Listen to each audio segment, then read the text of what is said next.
Part 1. Preliminary Matters. Chapter 1. Never judge a book by its cover. The Bible, it's just not working for me. I wish it was.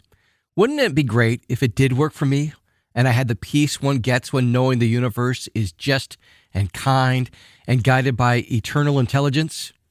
Maybe I'm reading it wrong. Judd Apatow. Almost everyone is familiar with the saying, never judge a book by its cover. It expresses the idea that we should not judge someone or something based upon what we see on the outside only. It's an appeal to give someone or something a chance before completely dismissing them because they might surprise us.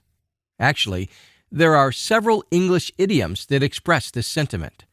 For example, clothes don't make the man, or looks can be deceiving, or things are not always what they seem. There is great wisdom here. When I, Sean, talk to my teenage son about girls he is attracted to, I am constantly reminding him it is what is on the inside that matters. I warn him regularly of the dangers of being shallow-minded and encourage him to get to know someone or something before passing judgment. This wisdom, of course, is not only for freshman boys, it is suitable for everyone, for we are all prone to pass judgment without truly appreciating and valuing something first. Stating the problem. Sadly, many people today have judged and dismissed the Bible without truly getting to know it. They have tossed it aside without hearing what it actually has to say. Considering the bad experiences some have had with Christianity, the slew of strange and embarrassing verses skeptics have passed around the internet, and a rising secular culture that pushes against the Bible's core values, it is not difficult to see why this is the case.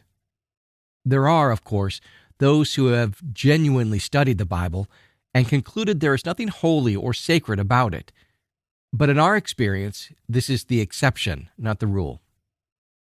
Many people, being products of a culture that is averse to thorough, in-depth study, especially when it comes to exploring and investigating religious thought and expression, have dismissed the Bible not because of meticulous research, insightful articles, or compelling arguments, but because of something they saw in a meme, or read in a book, or heard from a so-called expert.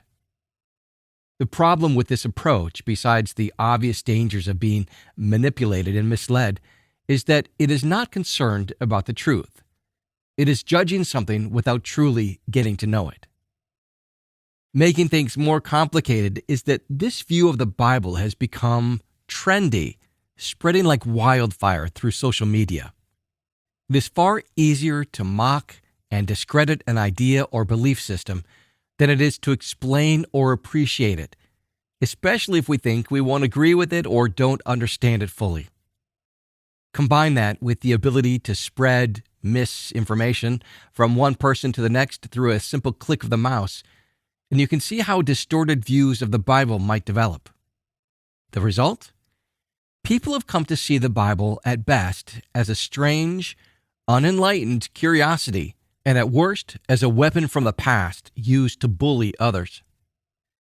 Even though this view of the Bible is neither fair nor accurate, which we will make plain throughout this book, it has proved rather effective at rattling the faith of many Christians.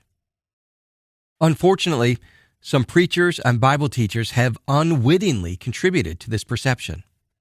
One of the primary reasons why so many Christians and ex-Christians have only a surface knowledge of the Bible is that the majority of sermons, Bible studies, and Sunday school lessons are geared to be inspirational or moralistic in nature. Preachers cherry-pick what passages they share from, often ignoring the more scandalous and less flattering stories.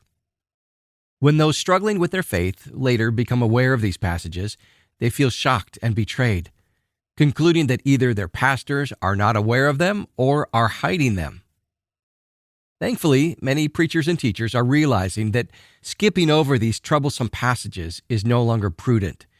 They are seeing that their failure to preach the entire Word of God from cover to cover has left a generation of Christians vulnerable to the attack of modern skeptics.